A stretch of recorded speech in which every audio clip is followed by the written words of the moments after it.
Pengobatan gratis untuk masyarakat Kota Palembang berlaku untuk seluruh puskesmas di Palembang dan Rumah Sakit Bari.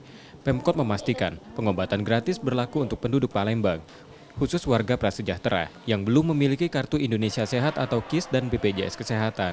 Puskesmas diminta berperan aktif untuk mendata warga dan mempermudah akses pengobatan, terutama administrasinya.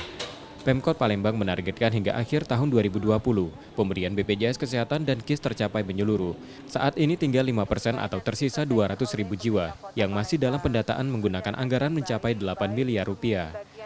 Jadi kan selama ini banyak sekali masyarakat ini menyampaikan kepada saya bahwa mereka masih dalam proses pengurusan BPJS Kesehatan. Jadi selama proses itu masih dalam arti berlangsung, apakah mereka bertanya bisa mendapatkan pelayanan kesehatan? Saya jawab bisa dong. Khusus masyarakat Kota Palembang yang belum memiliki Kartu Indonesia Sehat, mereka cukup bawa KTP saja tanda pengenal.